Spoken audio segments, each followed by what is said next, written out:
नमस्कार, news today राष्ट्रीय में आपका स्वागत है। मैं हूं संजीव राय। जैसा कि आप जानते हैं, जो हमारा ये विशेष कार्यक्रम है सीधा संवाद, इसमें हम जो मौजूदा इशू होते हैं उन पर बात करते हैं। तो आज जिस मुद्दे पे हम बात करने जा रहे हैं वह है मकर संक्रांति।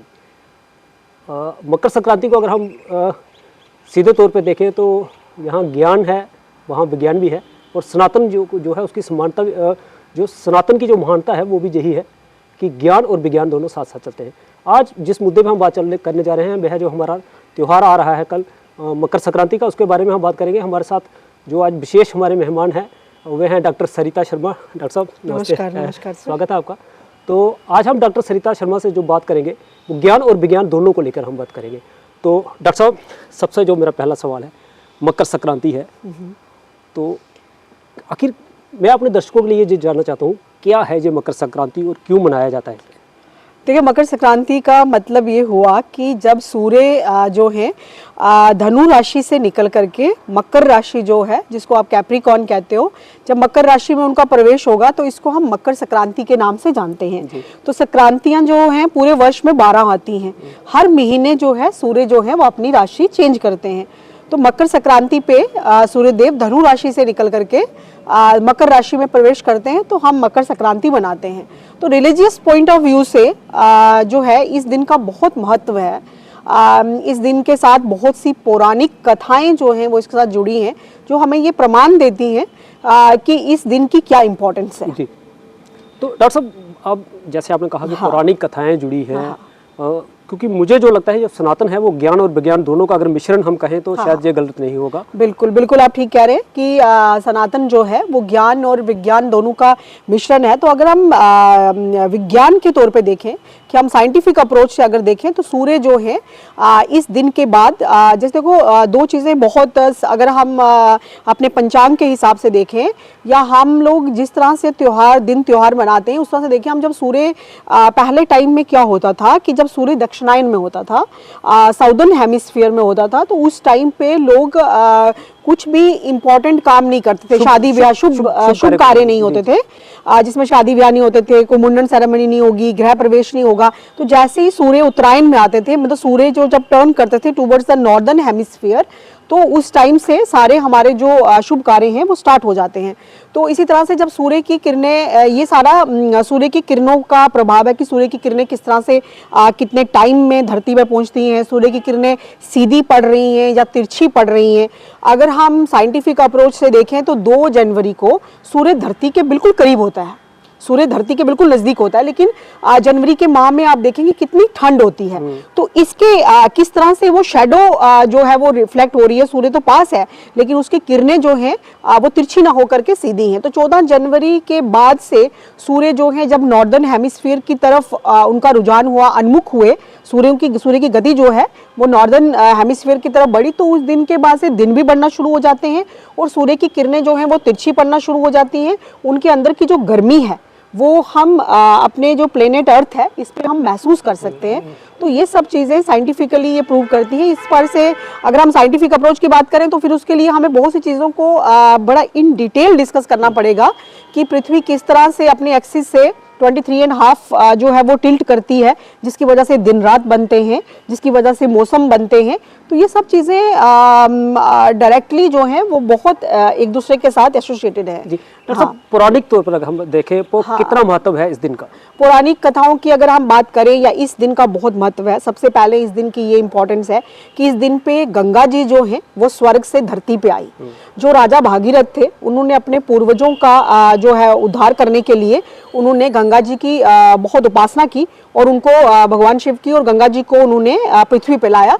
और इसी दिन राजा भागीरथ के पीछे पीछे गंगा जी चलती चलती कपिला जो ऋषि थे उनके आश्रम तक पहुंची और फिर उन्होंने भागीरथ के जो पूर्वज थे उनका उद्धार किया। दूसरा, अगर हमारी पौराणिक कथाएं महाभारत के साथ जुड़ी हुई है कि हमारे जो पितामह भीष्म थे उनको जो था कि उनके जैसे ना अपनी जब तक इच्छा मृत्यु का उनको वरदान था, तो उन्होंने कहा कि जब तक सूर्य उत्तरायण में नहीं आता मैं अपना प्राण जो है वो नहीं त्यागूंगा। तो इस तरह से ये चीज़ें सब मैं आपको इसलिए बता रही हूँ कि मोक्ष के साथ भी जोड़ा जाता है। क्योंकि जो भीष्म पितामह की आप बात कर रहे हैं, वो तो मोक्ष के लिए इंतजार कर रहे थे कि 4 दिनों तक वो शैया पर रहे। बिल्कुल बिल्कुल। हालांकि उनके पास इच्छा मृत्यु का वरदान था, वो उसी समय अपने जी बिल्कुल बिल्कुल। फिर भी उन्होंने कितने बाणों का, वो बाणों की छैया पे जो थे वो उस पे थे, और कितना उन्होंने दर्द सहा कि एक बार सूर्य जो है वो उत्तरायण में आ जाए तो मैं अपने प्राण त्यागूंगा। तो इसको मोक्ष के साथ भी जोड़ा गया। गंगा जी का धरती पे आना, ये सब उद्धार के लिए हम इसको भी इनडायरेक्टली या डायरेक्टली हम मोक्ष के साथ जोड़ सकते हैं। तो और भी भगवान श्री कृष्ण के जन्म के साथ भी बहुत सी कथाएं इसके साथ जुड़ी हुई हैं। गंगा जी में इस दिन स्नान किया जाता है। तिल का बहुत महत्व है। सूर्य को अर्घ देना, और सूर्य को अर्घ देना जब हमारा जो चित्र जो हम देखते हैं जब हम सूर्य भगवान का, तो उसमें हम देखते हैं कि सूर्य जो है वो सूर्य के 7 घोड़े हैं, हाँ, और उनके एक सारथी हैं और पीछे सूर्य भगवान है।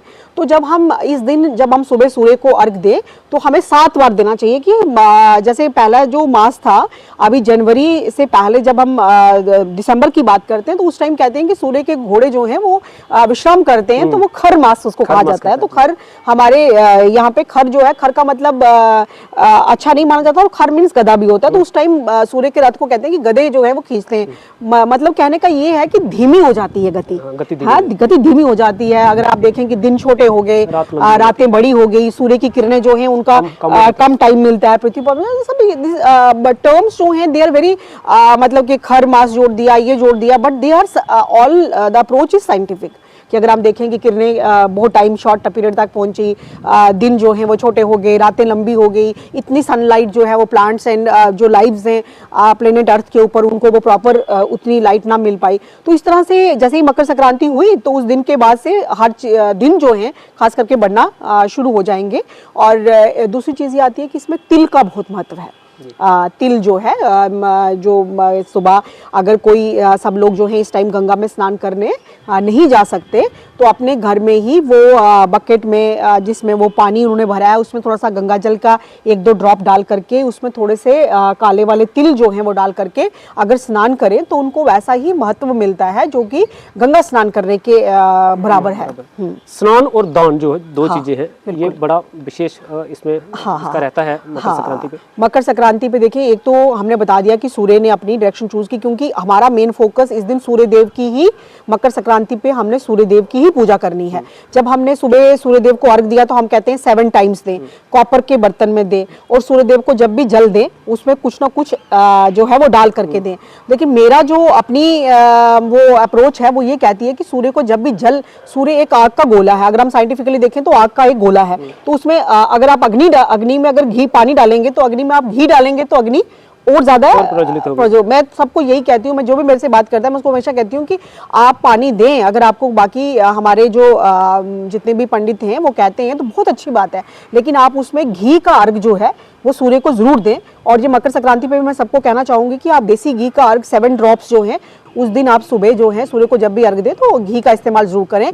तिल का प्रयोग करें नहाने में भी और अर्घ देने में भी, और भगवान शिव पे भी आप जो है वो अभिषेक कर सकते हैं, आप रुद्र अभिषेक कर सकते हैं। मिश्रित जो दूध और पानी और तिल मिश्रित जल जो है वो चढ़ा सकते हैं इस दिन। डॉक्टर साहब, मेरा जो आपसे बात करने का जो मकसद था वो ये था कि मैं सनातन के बारे में जब बात करूं तो उसमें ज्ञान और विज्ञान दोनों हो। हाँ बिल्कुल। और इसका जो सीधा मेरी कोशिश थी कि मैं मैंने अप्रोच की इसीलिए क्योंकि आप ज्ञान और विज्ञान दोनों का तालमेल बिठा के जो बात करती है तो ये आपकी विशेषता भी है।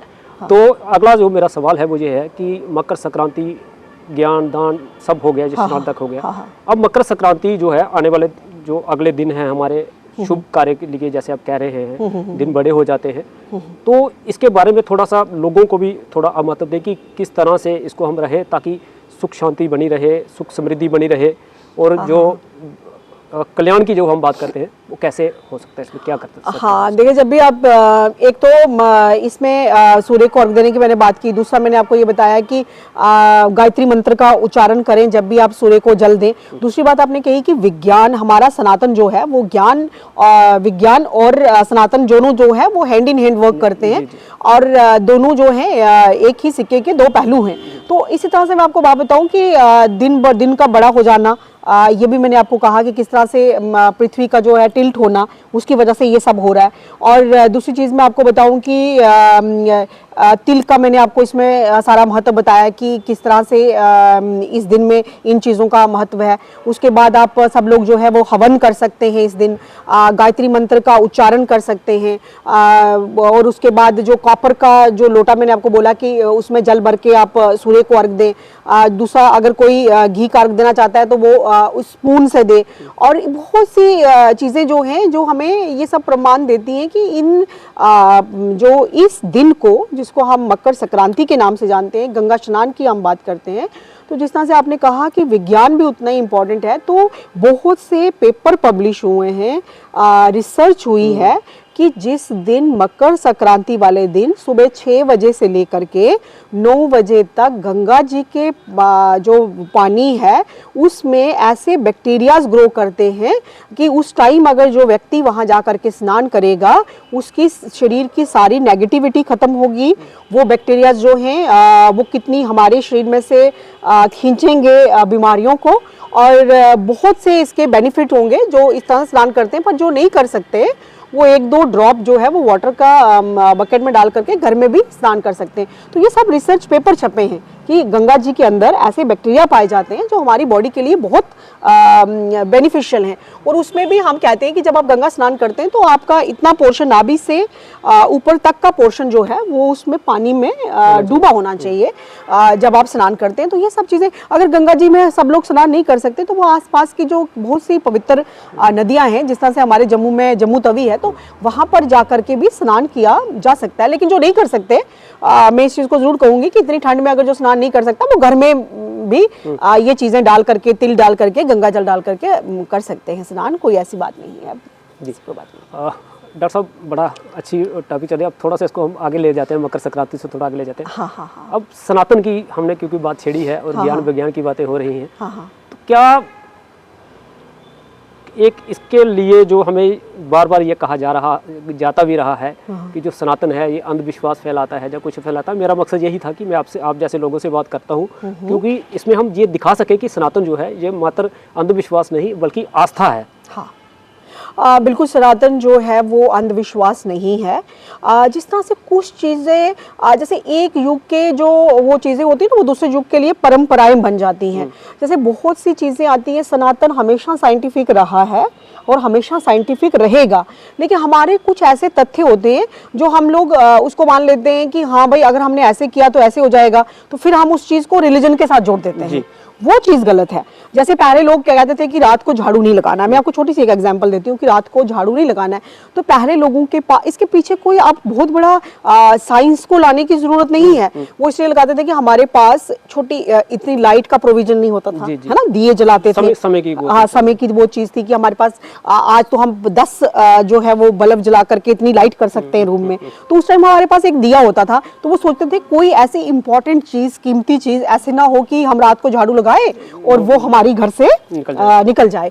तो हम लोग जो है वो ऐसे और वैसे भी हम कहते थे कि जब सूर्य मोस्टली अगर आप प्रमाण देखें पीछे की बात, तो वो ये देखें कि हम सूर्य अस्त के बाद भी कोई भी बहुत इंपॉर्टेंट वर्क नहीं करते थे। लोग पहले खाना जो खा लेते थे, अभी भी लोगों में अगर आप गाँव में चले जाएं कहीं देहात 6-7 बजे के करीब वो खाना खा लेते हैं कि जैसे सनसेट होगा तो हमारी कोई भी गतिविधि जो है, एक्टिविटी जो है वो मेन नहीं होगी।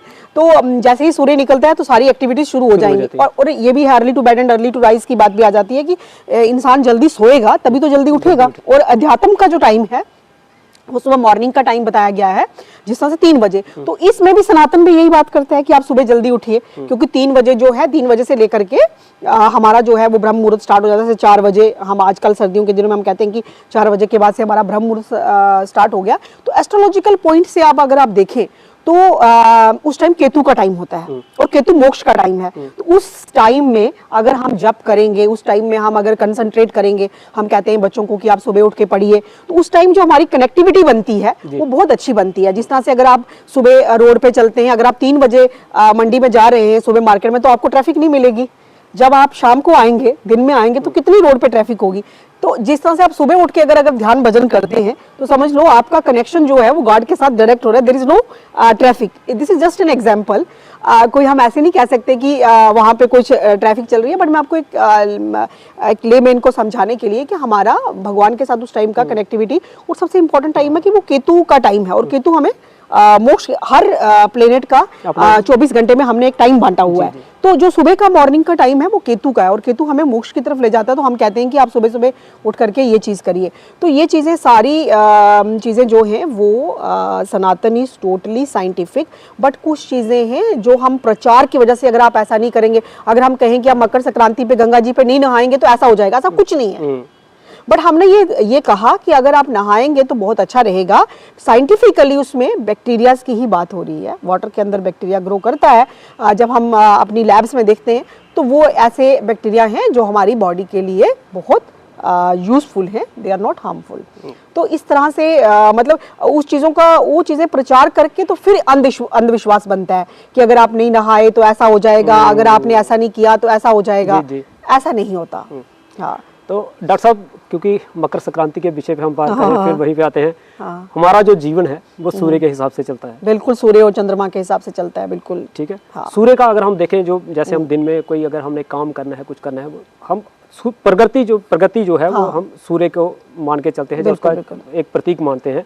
प्रगति का प्रतीक जो है वो सूर्य है। जैसे वो चढ़ते हैं वैसे हम चाहते हैं कि हमारा विकास हो। जी, तो किस तरह से आप देखते हैं इस पे? अगर हम अब, क्योंकि आप वास्तु के बड़े अच्छे जानकार हैं, हर तरीके से ज्योतिष के बड़े अच्छे जानकार हैं, ठीक है। उसके बाद आप बॉटनी में आप डॉक्टरेट हैं आप। हाँ, बिल्कुल, तो ये तीनों चीज़ों को अगर हम मिश्रण करके मैं चाहता हूँ, इसके ऊपर आप थोड़ा प्रकाश डालें। देखिए, जिस तरह से आपने बात की कि सूर्य के ऊपर मैं बात करूंगी, बिल्कुल वास्तु के साथ सूर्य का बहुत अच्छा कनेक्शन है।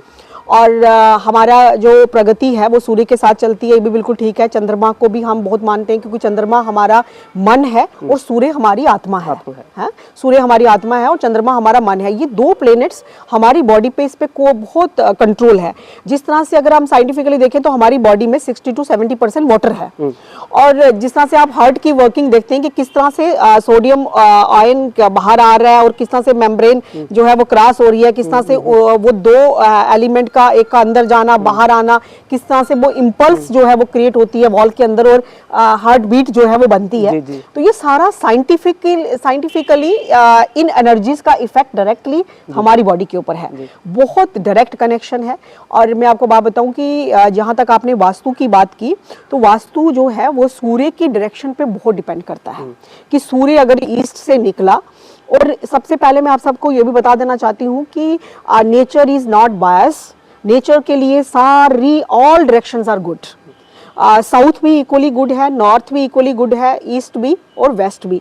बट उसमें कुछ ऐसे इंपॉर्टेंट पॉइंट्स हैं, जैसे अगर हम कह दें कि मैं सबको कह दूं कि आप ईस्ट की साइड मुंह करके, क्योंकि सूर्य हमारा इस साइड से निकल रहा है, और सूर्य की जो सुबह की किरणें होती हैं, जब सुबह सूर्य निकलता है, वो बहुत पॉजिटिव किरणें होती हैं ह्यूमन बॉडी के लिए। घर में बैक्टीरियाज को, नेगेटिव बैक्टीरियाज को खत्म करने के लिए अगर सूर्य ग्रहण में 2 मिनट के लिए सूर्य छिपता है और हम मतलब कि तुलसी के पत्ते उसमें डालना शुरू कर देते हैं और ध्रुव ग्रास उसमें डालना शुरू कर देते हैं कि इतनी नेगेटिविटी और वो बैक्टीरिया ग्रो करना शुरू कर देंगे। हम 2 मिनट के लिए सूर्य का ओझल होना नहीं बर्दाश्त कर सकते। तो सूर्य की किरणें कितनी हमारी लाइफ में इंपॉर्टेंट इम्पैक्ट डालती होंगी। तो सूर्य जो है अगर ईस्ट से निकलते हैं तो सुबह की किरणें बहुत शुभ होती हैं। फिर सूर्य की मूवमेंट जो है वो धीरे धीरे साउथ की तरफ आना शुरू कर देती है।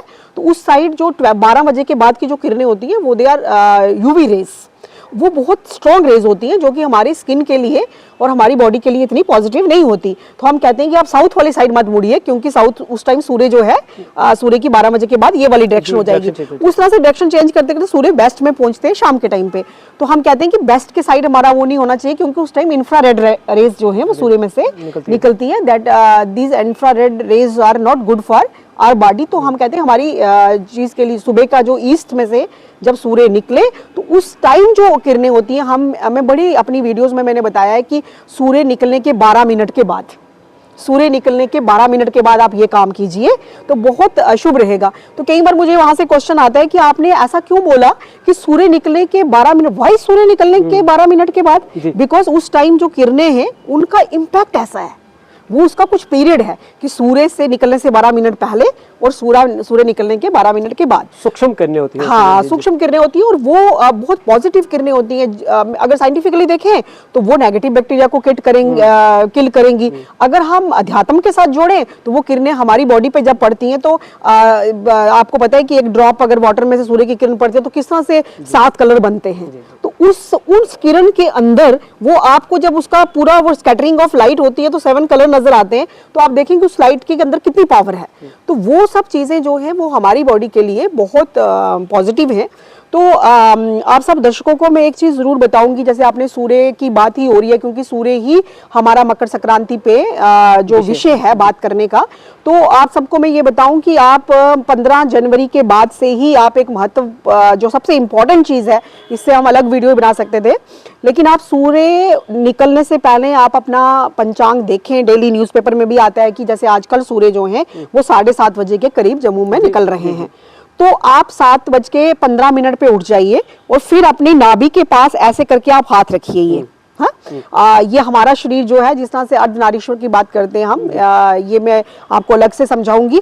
10 मिनट तक आप जो है वो अपना राइट हैंड ऊपर कीजिए और गायत्री मंत्र का उच्चारण कीजिए, और 10 मिनट के सूर्य निकलने के 10 मिनट के बाद आप लेफ्ट हैंड अपना ऊपर रखिए नाभि के पास और फिर से गायत्री मंत्र का उच्चारण कीजिए। 40 दिन तक आप ऐसा करें।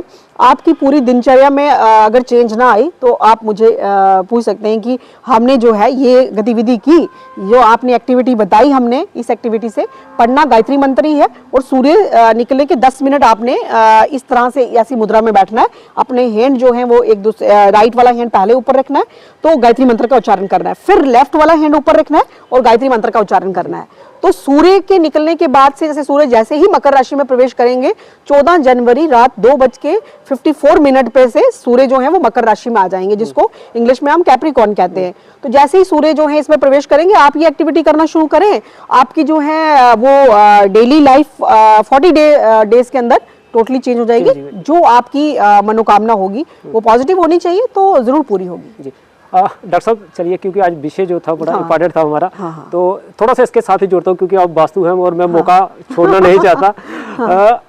एक अक्सर हम जब साधारण सी बात है, जो हर इंसान उसके साथ जुड़ा है, जब मकान बनाने की सोचता है तो वो होता है कि नॉर्थ फेस्ट होना चाहिए। उसके बारे में थोड़ा सा रोशनी डाल दीजिए थोड़ा जी। हाँ, वैसे आप अगर इसमें एक अलग से वो रखें, क्योंकि दिशा वास्तु इज मतलब वास्तु शास्त्र जो है, वास्तु का मतलब होता है वास और शास्त्र का मतलब होता है टीचिंग।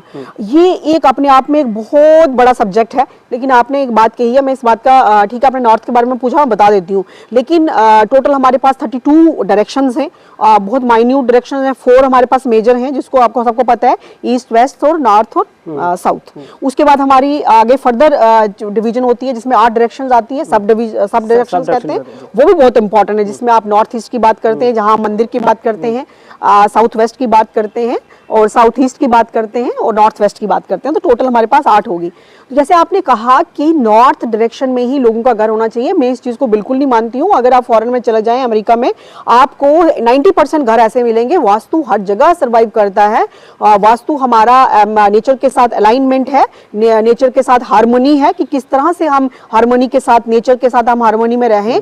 और नॉर्थ में सारी डायरेक्शंस अच्छी नहीं है। नॉर्थ में 3 डायरेक्शंस ऐसी हैं जो कि मेजर एक्सीडेंटल डायरेक्शंस हैं, जिसमें हमने उन 3 डायरेक्शंस में अगर हमारा गेट हुआ तो एक्सीडेंटल डेथ्स होंगी घर में, मैक्सिमम एक्सीडेंट्स होंगे। तो नॉर्थ के कुछ पॉइंट अच्छे हैं, सारे पॉइंट अच्छे नहीं हैं।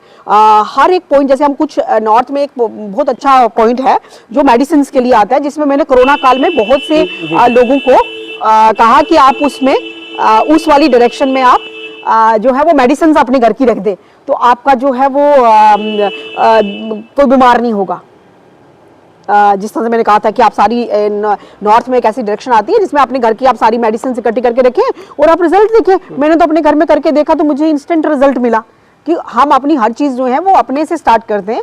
तो इस तरह से नॉर्थ इज नॉट, सारी डायरेक्शंस अच्छी नहीं हैं। नॉर्थ के कोई 2-3 पॉइंट ही अच्छे हैं जो बहुत अच्छे हैं, लेकिन ऐसी जरूर कोशिश करनी चाहिए कि हमें अपने घर में नॉर्थ वाली साइड कम कंस्ट्रक्शन करके नॉर्थ को जितना हम खुला रखना चाहिए। और प्लांटेशन, बहुत बड़े बड़े प्लांट्स नॉर्थ वाली साइड बिल्कुल ना चाहिए। नॉर्थ की एनर्जी को हमें ऑब्स्ट्रक्शन उसमें नहीं डालनी चाहिए। साउथ वाली साइड हम जो है वो बड़े बड़े प्लांट लगा सकते हैं, बहुत बड़े बड़े ट्रीज लगा सकते हैं, बट नॉर्थ को हमें किसी तरह से वहाँ की जो एनर्जी है उसको हम कंस्ट्रक्ट नहीं मतलब रोक नहीं लगा सकते।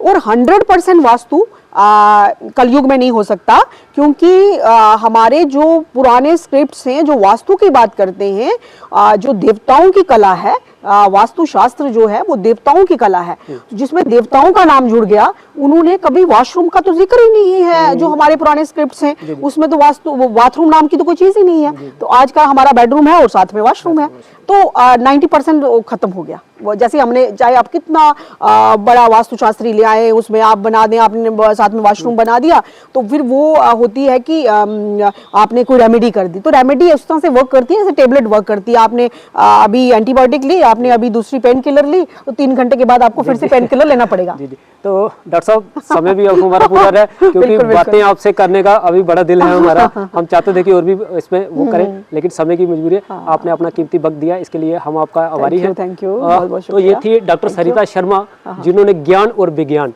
दोनों का जो मिश्रण था आपके सामने रखा। और सनातन जो है, जो आज फिर जो इनकी, इसलिए जो मेरे बात करने का इनसे मकसद था वो ये था कि जो हम एक अंधविश्वास की बात करते हैं, वो अंधविश्वास नहीं बल्कि अध्यात्मक है। तो इसी के साथ मुझे और मेरी सारी टीम को दीजिए इजाज़त, और अधिक अपडेट के लिए आप जुड़े रहिए न्यूज़ टुडे राष्ट्र के साथ, क्योंकि यहाँ पे बात होती है राष्ट्र की। नमस्कार, धन्यवाद। अगर आपको हमारी वीडियो पसंद आई है तो प्लीज़ हमारे चैनल को लाइक, शेयर और सब्सक्राइब करना ना भूलें। धन्यवाद।